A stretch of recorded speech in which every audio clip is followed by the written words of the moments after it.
Sa kabilang dako ay nagpasyang magpahinga sa isang tahimik na kakawya ng grupo ni Nicolas. Habang nagpapahinga ay kinuha ni Nicolas ang isang water flask sa saddle ng kabayo at nagsimulang lumapit kay Lamia. Pero hinarang siya ni Kael at inagaw sa kanya bigla ang tubig. Anong karapatan mong kunin yan? Gusto mo ba ng away? Ha? Galit na tanong ni Nicolas. Anong karapatan mong pangaralan ako sa gusto kong gawin? Kung ako sa'yo, putulin mo na lang niyang matabil mong dila. Tugon ni Kael sabay itinulak ng malakas si Nicolas. Napatayo tuloy ang iba dahil mukhang nagkakainitan na ang dalawa. Tinapon ni Nicolas ang tubig niya. Makabubuting umatras ka na kung ayaw mong turuan kita ng ilang asal. Banta ni Nicolas. Kahit turuan mo pa ako, wala rin naman akong matututunan sa'yo, Nicolas. Itinulak muli ni Kael si Nicolas at nabahala na sina Michelle. Makikita natin yan! Itinulak din ni Nicolas si Kael. Pinaikot-ikot lang ni Lamia ang ilang hibla ng kanyang buhok na parang natutuwa pa ito sa kanilang pag-aaway. Tama na yan! Ano ba nangyayari sa inyo? Bakit kayo nag-aaway? Awat agad ni Javier. Sa halip na makinig ay binangga ni Nicolas sa dibdib si Kael habang papunta siya kay Lamia. Dahil dito, napikon si Kael kaya humugot ito ng espada. Ganon din ang mabilis na ginawa ni Nicolas at nagsimulang maglaban ang dalawa. Nagulat si Michelle nang tuluyan ng magkasalpukan ang dalawa. Nagkatingin na naman sina Roman at Eliseo at mabilis silang nakialam bago pa magkapatayan ng dalawa. Napapailing-iling lang si Lamia na patuloy lang na pinapaikot ang buhok habang pinaghihiwalay ng dalawa sina Kael at Nicolas. Mahigpit na nakahawak sa mga kamay ni Kael sa Eliseo samantalang ginapos naman sa mga braso ni Ramon si Nicolas. Matapos ang away ay nag-iwan ito ng pinsala sa dalawa. Makikitang may hiwa sa braso si Nicolas na bumubuhos sa kanyang baluti habang ginagapos ito ni Ramon. Magaling! Lumapit si Javier para tignan ang braso ni Nicolas na nagpupumiglas pa rin kay Ramon. Napatakbo si Michelle sa mga kabayo. Kukunin ko ang mga gamot. Wika ng dalaga habang hinahatid ni Javier si Nicolas palayo. Halika, dito tayo. Utos ni Javier kay Nicolas. Sumunod naman ang kabalyero nang binitiwan siya sa mga braso ni Ramon. Lingid sa kanilang kaalaman ay lihim lang na nakangiti si Lamia habang patuloy lang na ginugulo ang sariling buhok. Madilim na nang dumating sina Jericho sa Baryo Baliwat. Nagkatipon-tipon sa labas sa mga tao pati na ang matatanda sa lugar. Habang nag-uusap si Mang Rigor at Juan ay inutusan ni Jericho ang isang tauhan niya na magbantay sa paligid ng nayon upang masecure ang lugar. Kumalat kayo at magtanong sa lahat. Dapat may alam ang mga tao kung nasaan ang mga kasamahan natin. Wika ni Jericho. Tumango ang kawal at umalis sila ng mga kasamahan niya. Pagkatapos nito ay lumapit naman si Aragon kay Jericho na kunwaring nag-aalala sa mga nangyayari. Nakausap mo na ba ang mga matatanda sa nayon? Seryosong tanong ni Jericho. Mukhang umalis na sila kahapon ng umaga. Sagot naman ni Aragon. Saan daw sila patungo? Tanong uli ni Jericho. Ayon sa nakausap ko ay pauwi na raw sila lahat sa Terra Beda, kamahalan. Tugon ni Aragon. Dahil dito mas lalong nadagdagan ang pag-aalala ni Jericho. Iniisip niya kung saan na nagpunta ang grupo o baka naman may nangyari ng masama sa kanila. May nangyari siguro. Kinakabahan si Jericho. Hindi natin sila masusundan ngayong gabi. Masyadong delikado kung maglalakbay tayo. Mangangapa lang tayo sa dilim. Wika naman ni Aragon na tila natutuwa pa sa nangyayari. Pwes, sa madaling araw tayo aalis. Utusan mo ang mga kawal na maghanda sa pag-alis sa umaga. Maotoridad na utos ni Jericho. Masusunod po, kamahalan. Lalakad po tayo pagsapit ng umaga. Sabay nagbaw si Aragon at nakangising tinitingnan si Jericho na papunta sa bahay kung saan nakasilong si Mang Rigor. Dapat na araw na silang ganito. Gulat ni Mang Rigor nang maimbitahan nitong silipin ng katawan ng mga biktima sa isang bahay. At araw-araw ay umihina sila. Tumango naman si Mang Rigor kay Juan. Natahimik ito bigla nang sumagi sa isip niya ang sinabi ng pamangkin. Tama si Javier. Ito ay hindi pangkaraniwang sakit lamang. Tiyak na sangkot ang mahika dito. Sambit ni Mang Rigor. Ngayon ay sigurado na sila sa dahilan ng pagkalat ng sakit. Kaya't ang tanging magagawa na lang nila ay hanapin ang pinagmulan nito at tapusin sa lalong madaling panahon bago pa magkandaletse-letse ang lahat. Samantala, matapos gamutin ni Javier ang sugat ni Nicolas ay dinalhan siya ni Michelle ng gasa upang mailapat sa sugat. Dahan-dahan naman. Mukhang kasing laki ng sibat yung karayom na yan. Reklamo ni Nicolas, subalit madaling natapos ni Javier ang pagtahi sa braso ni Nicolas at binalot agad ito ng maingat ni Michelle ng malinis na gasa. Pasensya na, ito lang ang meron ako. Wika pa ni Javier. Hindi sumagot ang kabalyero. Ayan, tapos na. Nakangiti si Michelle. Salamat. Tumayo si Nicolas at sinuot muli ang kanyang kamiseta. Umupo si Michelle matapos umalis si Nicolas sa pwesto niya. Hindi ko pa nakitang naging ganito ang dalawang yun. Sa palagay ko, may misteryong nangyayari dito. Sambit ni Javier. Ganon din si Eliseo. Halos hindi ko na nga siya makilala ngayon. Saad naman ni Michelle. Sa tingin ko may ginagawa siya sa kanila. Malakas ang kutob ko pero hindi pa ako sigurado sa bagay na yun. Pahayag ni Javier. Si Lamia? Gulat ni Michelle. Tumingin siya saglit kay Lamia habang binabalutan nito ni Kael ng makapal na balabal upang hindi lamigin. Simulan na maging kabalyero sila para magkakapatid na ang turing nila sa isa't isa. Subalit nang dumating ang babaeng yan, doon na nagsimulang magkandaletse-letse ang lahat. Nagsimulang magbago ang mga ugali nila. Nag-aaway-away sila. Nagkakapikunan at muntik na magkapatayan para sa isang babae lang. Paliwanag ni Javier. Napatingin sila kay Kael na nilalagay ang isang kumot sa mga balikat ni Lamia habang ito ay nakangiti. Hindi ko alam kung ano ba talaga nangyayari pero nagsimula talaga ito nang matagpuan natin siya sa mga rebelding yun. Wika pa ni Javier. Pero tingnan mo siya, babae lang siya. Paano niya ito magagawa at maapektuhan ng mga lalaking yan? Tanong naman ni Michelle. Hindi ko rin alam. Sagot ni Javier. Malaking palaisipan sa kanya kung ano ang hiwagang nakatago sa dalaga pero nakahanda siyang alamin ito anuman ang mangyari. Tumayo siya at nagkatinginan sila ni Lamia ngunit mabilis na umiwas ng tingin ang dalaga. Umalis agad si Javier upang magluto ng hapunan at iniwan si Michelle na nanatiling nakaupo sa pwesto ni Nicolas. Pumasok sa isang bahay si Mang Rigor kung saan naghahanda na sanang magpalit ng damit si Jericho. Nasa tabi lang niya si Aragon na tahimik lang na nakaupo sa isang lamesa. Anong balita sa lalaking yun? Tanong ni Jericho. Dala ni Mang Rigor ang mga gamot niya. Ginawa ko na ang lahat, kamahalan. Ngunit masyadong masela ng kanyang kalagayan, pero buhay pa naman siya. Sagot ng matanda. Ano ba nangyari? May nasabi ba siyang kaunting impormasyon sa'yo? Tanong ni Jericho. Isa silang mangangalakal ng alipin, gaya ng iyong hinala. Mga tauhan sila ni Agustos, ang pinuno ng ikalawang pangkat ng mga barbaro. Ayon sa kanya, naglalakbay raw sila patimog kasama ang isang babae. Mahabang paliwanag ni Mang Rigor. Kung ganon, sinabi ba niya kung anong nangyari sa kanila? Tanong uli ni Jericho.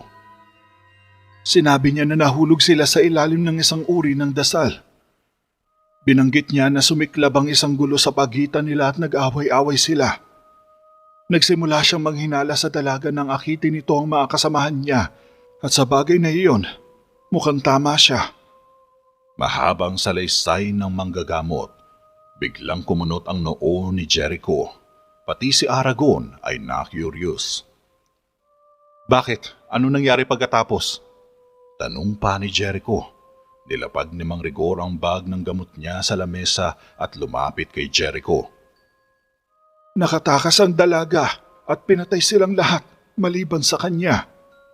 Tugon ni Mang Rigor na ikinagimbal naman ni na Jericho at Aragon.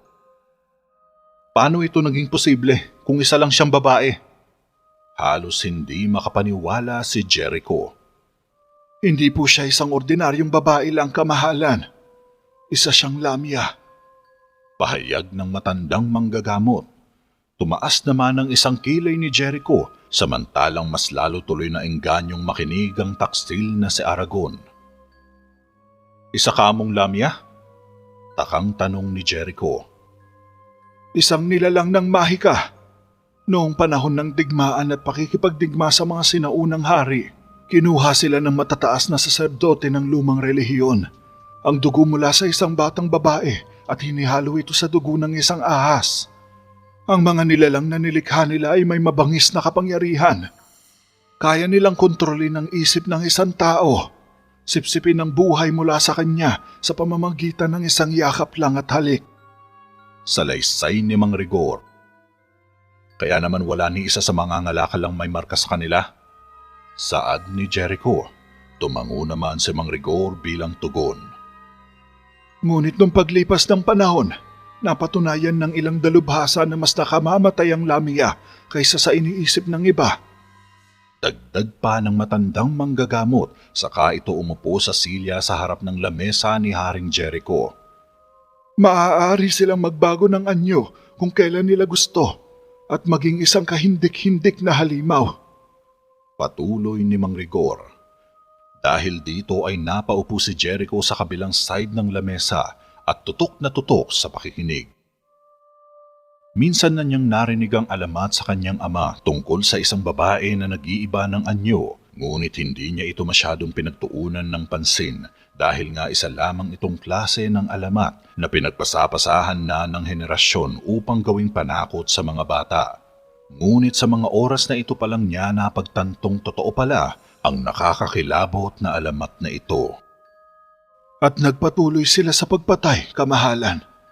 Hindi sila titigil hanggat hindi napapawi ang pagkauhaw nila sa dugo at laman ng tao.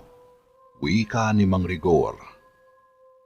Kaya ang babaeng ito o ang nilalang na ito ay nasa labas pa rin at pag-alagala kung saan-saan? Saad naman ni Jericho na nagsisimula ng magtaasan ng mga balahibo dahil sa makatindig balahibong kwento. Maging si Aragon ay kanina pa nagsitayuan ng mga balahibo na ginapangan na ng kilabot at kaba sa katawan dahil sa nakakatakot na kwento. Yan ang nga rin ang kinakatakot ko, kamahalan. Malamang sa mga oras na ito ay naghahanap muli siya ng mabibiktima at patuloy niya itong gagawin hanggat hindi siya napupuksa. Tugon naman ng matanda. Malalim na ang gabi ngunit nakabantay pa rin si Eliseo habang natutulog ang iba. Sa kabila ng katahimikan ng paligid ay biglang umihip ang napakalamig na hangin at kasabay nito ay tinangay ng hangin ng mga dahon sa lupa. Pagkatapos ng ilang sandali ay may narinig ang binata ng isang mahinang sitsit ng babae. Napatayo si Eliseo at iginala niya ang tingin sa paligid. Subalit wala siyang makita maliban sa kadiliman sa mga sulok ng kagubatan. Maya-maya pa ay nagpasya sa Eliseo na hanapin ang pinagmumulan ng ingay. Dahan-dahan siyang naglakad papunta sa madilim na bahagi ng kakahuyan.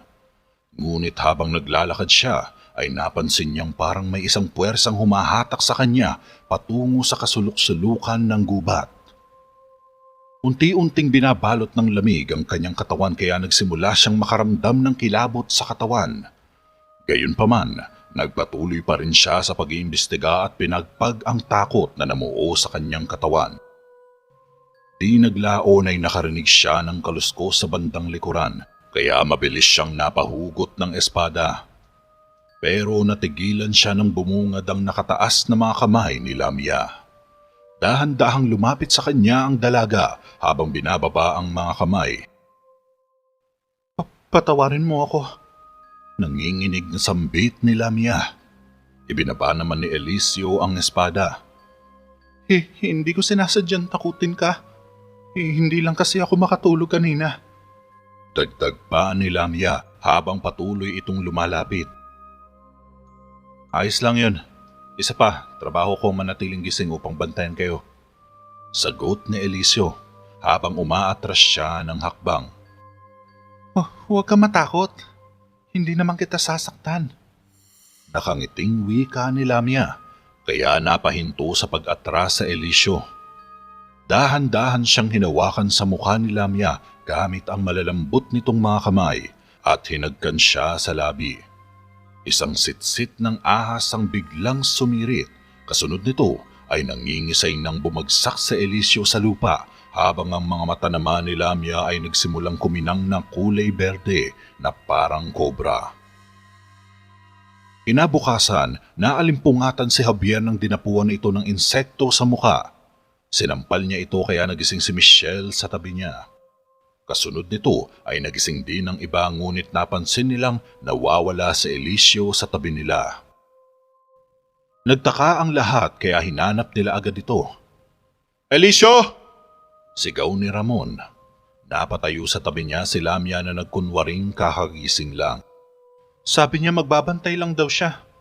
Dapat kanina pa niya tayong ginising. Eliseo, kapatid ko, nasan ka? Malakas na sigaw ni Michelle, ngunit walang Eliseo na sumagot sa kanila. Eliseo! Eliseo! Michelle, manatili ka kay Lamia. Yung iba, sumama sa akin. Maghiwa-hiwalay tayo sa paghahanap. Maotoridad na utos ni Nicolas. Hinugot ng mga kabalyero ang kanilang mga espada at umalis. Tumingin si Javier ng makahulugan kay Michelle kung ayos lang ba na sumama siya. Tumango naman ang dalaga kaya nagmamadaling umalis si Javier. Eliseo! Eliseo! Eliseo! Panay sigaw ni Nicolas habang papunta siya sa bahaging masukal. Huwag ka mag-alala. Malapit na nilang mahanap ang kapatid mo. Sabay upo ni Lamia sa likod ng puno at tinakluban ng kumot ang katawan. Hindi ito pinansin ni Michelle dahil mas nananaig ang pag-aalala niya sa kapatid. Eliseo! Eliseo! Nasaan ka? Panay sigaw pa ni Ramon, subalit ni sa gisit ay wala itong marinig. Gayunpaman, nagpatuloy pa rin ang iba sa paghahanap sa magkakaibang direksyon at sa kabutihang palad ay natagpuan ni Nicolas ang nakahandusay na katawan ni Eliseo sa masukal na bahagi ng kakahuyan. Naabutan niya itong walang malay na nakahiga sa sahig ng kagubatan habang namumutla ang muka. Samantala, pinamunuan naman ni Jericho ang grupo habang sinusubaybayan ng mga naiwang bakas ni Nicolas. Sinusuri niya ang lupa at ilang mga marka ng kabayo ang nakita niya. 6 na kabayo ang nandito. Mukhang patungo sila sa silangan. Ang mga bakas ay hindi higit sa 1 araw. Sigurado ako maaabutan pa natin sila. Sumakay si Jericho at muli silang nagpatuloy sa pagbagtas sa masukal na gubat. Napatakbo naman si Michelle nang makitang pinagtutulungan buhatin ng mga kabalyero si Eliseo pabalik sa kanilang kampo. Oh Diyos ko! Saan niyo siya natagpuan? Ano nangyari sa kanya? Taguhoy ni Michelle na lubos ang pag-aalala sa nakababatang kapatid. Hindi ko alam. Natagpuan ko na lang siyang ganito. Malungkot na sagot ni Nicolas. Dahil dito, napasugod si Michelle kay Javier na kasalukuyang kinukuha ang mga gamot sa bag. Javier, ginawa niya ito. Alam kong ginawa niya ito. Bulong ng dalaga, ngunit hindi iyon nakaligtas sa matalas na pandinig ni Lamia. Biglang nanlisik ang mga mata niya sa galit, subalit nanatili itong nananahimik sa kanyang pwesto. Pumaling si Javier sa mga kabalyero. Kailangan natin siyang ibalik sa Terra Beda ngayon. Wika ni Javier, tumayo si Lamia. Alam ko ang lugar na ito. May isang kastilyo na hindi kalayuan dito. Maaari tayong sumilong doon pansamantala. Maaari mong gamutin doon ng iyong kaibigan. Ani ni Lamia. Kung ganun, maaari tayong tumuloy doon. Wika naman ni Nicolas pero tumutol si Javier. Hindi na namin kailangan ng masisilungan. Salamat na lang. Kailangan namin makabalik agad para magamot siya. Tanggi ni Javier. Tama siya. Sang-ayon naman ni Michelle. Tumahimik kayong dalawa. Wala kayong karapatang magsalita sa sitwasyon na ito. Sasama kayo sa amin o mananatili kayo rito. Bahala kayo. Tara na! Binitbit na ni Nicolas at Ramon sa Eliseo pasakay sa kabayo habang pinandilatan naman ni Lamia ng mga mata sina Javier at Michelle bago ito sumunod. Walang magawa ang dalawa kundi sumunod dahil ayaw naman nilang iwan si Eliseo sa mga kabalyerong tila nasa ilalim na ng mahika ni Lamia. Nakasakay sina Michelle at Javier sa kabayo habang mabagal na nakasunod sa likod ng grupo. Nag-uusap sila sa mababang tono. Maaari natin subukan mga tuwiran sa kanila o sabihin sa kanila ang pananagutan ni Lamia sa mga nangyayari. Wika ng dalaga. Hindi sila makikinig sa ating dahilan. Nakita mo kung paano sila kumilos? Para silang nasa ilalim ng mahika. Sagot naman ni Javier. Pero dapat ay may kailangan tayong gawin. Nagsisimula ng maging hysterical si Michelle. Si Jericho na lang ang pag-asa natin ngayon. Masyado na tayong matagal na nakauwi kaya malamang alam niyang sigurado may mali. Saad ni Javier, ngunit mabilis na umiling si Michelle. Pwes, hindi na nila tayo mahanap ngayon. Nasa gitna tayo ng kawalan. Sambit ng dalaga. Kung ganun, kailangan nating gumawa ng paraan para tayo mahanap nila. Tugon ni Javier. Nag-isip siya ng paraan kung paano nila maipaparating kay Jericho ang lokasyon nila. Habang nag-iisip ng paraan ng dalawa, sa mga oras na ito ay patuloy sinusubaybayan ni Jericho ang mga bakas na naiwan ni Javier. Nakarating na sila sa open field kung saan dito nagpalipas ng gabi ang grupo. Napakatahimik ng lugar at wala man lang silang marinig na ingay ng ibon. Bukod pa rito, ni isang gamit man lang ay wala silang nakikita sa paligid. Ang isa pang nakapagtataka ay maging ang mga bakas ay tila naglaho na lang bigla na parang bula. Tumigil na ang mga bakas dito. Ika ni Jericho. Sa palagay ko nag-aaksaya lang tayo ng oras dito. Para sa lahat ng kaalaman natin, maaari silang bumalik sa Terra Beda. Saad ni Aragon. Hindi ganun kasimple yun dahil ang Terra Beda ay nasa kanlurang bahagi at ang mga bakas na sinusundan natin ay patungo sa silangan. Pero ang kaduda-duda ay bigla na lang itong nawala. Saan kaya sila nagpunta? Nag-isip sandali si Jericho. Pagkatapos ay lumingon siya sa mga kawal na nakakalat sa mga sulok na patuloy na naghahanap ng mga truck sa paligid. Tingnan niyo mabuti kung ano pa ang makikita niyo. Makapangyarihang utos ni Jericho sa mga tauhan. Naghintay si Javier habang hinuhubad ni Michelle ang bahagi ng kanyang tunika at itinali ito sa isang puno. Pagkatapos maitanim ang tulong ay sumakay na siya sa kabayo at naabutan nila ang iba na nakahinto sa isang siwang ng mga puno habang nakatanaw sa kastilyong binanggit ni Lamia. Nasa taas ito ng bundok at may layong 500 metro. Mula sa ilalim may napapalibutan ito ng mga puno na tila nasa gitna ito ng gubat. Nagsimula silang bumaba sa kakahuyan ng Sumeñas si Nicolas habang nagpapatuloy ang grupo ni Jericho sa paghahanap ng mga bakas nila. Ilang sandali ang lumipas ay maswerteng nakahanap si Aragon ng ilang bakas na mga kabayo sa lupa. Subalit ay imbis na ipakita ay binura niya kaagad ito at tinakpan ng mga natuyong sanga ng punong kahoy sa paligid. Nag-iwan siya ng nakakalokong ngisi bago niya sinundan sina Jericho sa paglalakad. Matapos ang kalahating oras ay nakarating na rin ang grupo ni Nicolas sa kastilyo. Pumasok ang grupo sa luma at abandonadong kastilyo sa pamamagitan ng kuweba na may sirang gate.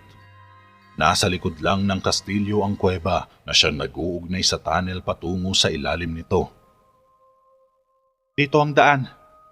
Nakangiting inakay ni Lamia ang grupo papasok sa madilim at maputik na tunnel. May dala silang mga sulo sa pagtahak sa daan. Nasa hulihan si Javier pero hinawakan niya ang braso ni Ramon habang nagpapatuloy ang iba sa pagpasok. Natigilan naman ito bigla. Isa itong kalokohan, Ramon. Kailangan ng tulong ni Eliseo. Wala tayong alam tungkol sa babaeng ito. Wala tayong ideya kung saan niya tayo dadalhin. Mahinang sabi ni Javier pero tiningnan lang siya ng matalim ng kabalyero. Narinig mo naman si Nicolas, di ba? Wala kaming interes sa inyong opinyon.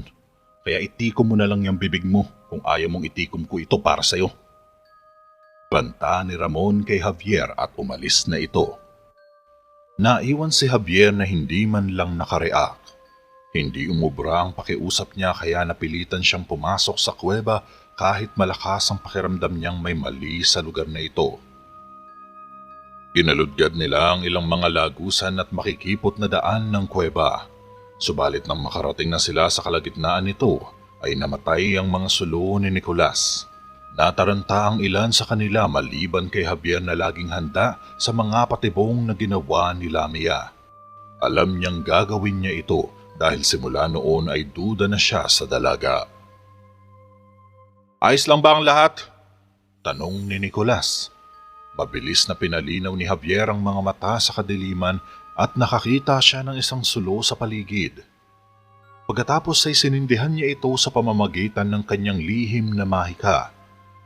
Itinaas niya ito para sindihan ng sulo niya na Nicolas at Michelle. Subalit laking pagtataka nila sapagkat wala na si Lamia sa tabi nila nang magsimulang kumalat ang liwanag sa paligid. Nasaan si Lamia? Lamia! Sigaw ni Nicolas. Hinanap nila ito agad hanggang sa makarating na sila sa isang malaking bulwagan sa ilalim ng kastilyo. Ngunit nagulat sila nang makitang nagkalat ang mga kalansay sa bawat paligid. Anong lugar na ito? Naguguluhan si Javier. Kung ano man ito, siguradong hindi ito ligtas. Kailangan natin mahanap si Lamia. Baka nasa panganib siya. Sagot ni Nicolas. Imbis na mangamba para sa kanilang mga sarili ay nakuha pa niyang mag-alala kay Lamia. Sa puntong ito ay napagtanto na rin ni Javier na malakas talaga ang spell na ginawa ni Lamia. Nagawa nitong paikutin at pasunurin ang mga kasamahan niya gamit ang incantation. Isa itong mataas na uri ng spell na kayang akitin ng anumang bagay o tao na naisin nito. Tayo ang nasa panganib, Nicolas. Dinala niya tayo dito para sa isang bitag. Wika ni Javier. Kasinungalingan yan! Sigaw ni Ramon. Nilason niya ang isip niyo. Hindi niyo ba talaga nakikita? Napahinto sa pagsasalita si Javier. Tama na! Galit na sigaw ni Nicolas. Si Lamia ang umatake kay Eliseo! Subalit biglang sinakal ni Nicolas si Javier. Inangat niya ito ng ilang dipa at hindi ito makahinga. Naubusan na ng hangin si Javier. Sinabi kong tumigil ka na! Sabay hinagis ni Nicolas si Javier at tumilapon ito sa sahig. Pakiusap, tumigil na kayo. Walang malay ang kapatid ko. Kailangan natin siyang dalhin sa isang lugar na mainit. Ani ni Michelle habang nakaalala ito kay Kael sa pag-akay kay Eliseo. Halos hindi napigilan ni Nicolas ang kanyang galit, ngunit iniwan niya si Javier at nagmamadaling umalis. Nangihinang tumayo si Javier bago sumunod ang iba kay Nicolas. Nagpatuloy sina Michelle at Kael sa pagkarga kay Eliseo sa pagitan ng kanilang mga balikat. Tumigil sandali si Kael nang makakita siya ng isang abandonadong silid sa bandang unahan. Dito! Pumasok silang lahat sa isang kwartong nilulumot at nababalot ng baging. Pinahiga nila sa may sulok si Eliseo. Pagkuhay tumayo si Kael. Kailangan nating lumikha ng apoy. Ani ni Kael. At hanapin ko naman si Lamia. Segunda ni Ramon. Lumapit si Nicolas sa mukha ni Javier. Mananatili ka dito at gagawin mo ang sinabi ni Kael. Malino ba ang sinabi ko? Tumango si Javier at umalis sina Nicolas para hanapin si Lamia. Samantalang nakakita naman si Kael ng isang lumang kaban sa ibabaw ng estante. Kinuha niya ito at sinira sa isang sipa lang. Durog-durog ang kaban sa sipa kaya napalunok ng laway si Javier. Mukhang pinagkakaisahan na siya ng mga kabalyero na mga dati niyang kaibigan, ngunit ngayon ay kaaway na niya. Tahimik lang si Michelle sa isang tabi habang inaasikaso nito ang kapatid. Huminto ang grupo ni Jericho sa gitna ng gubat nang mapansing naglaho na ang mga bakas. Kanina pa sila paikot-ikot at naghahanap ng mga trucks, subalit bigo pa rin silang makatagpo. Imposible. Hindi pwedeng mawala na lang sila na parang bula. Pagtataka ni Haring Jericho. Maaaring malinlandas ang sinusundan natin, kamahalan. Anumang bilang ng mga tao ang dumaan sa kagubatan na ito ay maaari pa rin lumihis ng direksyon. Anas pa ni Aragon. Pero alam ko nandito lang sila. Hindi ako pwede magkamali doon. Sambit ni Jericho. Mas makakabuti siguro kung bumalik na muna tayo sa baryo. Subukan na lang natin ulit ito bukas. Nagsisimula na rin kasing dumilim at lumamig ang klima. Mungkahi pa ni Aragon. Kung papalipasin pa natin ang mga sandali ay maaaring patay na silang lahat. Tutol ni Jericho. Ngunit kamahalan, alalahanin mong mga kabalyero sila ng Terabeda. Higit kanino man ay tanging sila lamang ang may kakayahang pangalagaan ng kanilang sarili. Ani ni Aragon. Siguro nga. Pero may isa kang bagay na nakakalimutan, tiyo. Kasama nila si Michelle at Javier. Wika naman ni Jericho. Napagtanto ko na yan, kamahalan. Sabay dismayadong nagbaw si Aragon. Hindi umubra ang malaobra mahikang pananalita niya. Magpapatuloy pa rin tayo buong magdamag kung kinakailangan. Saad ni Jericho. Iniwan niya na si Aragon na medyo masama ang loob. Buisit talaga, kainis. Sambit ni Aragon sa sarili. Ito na sana ang mainam na pagkakataon para mawala sa landas niya ang dalawa kung hindi nga lang umiral ang damdamin ni Jericho.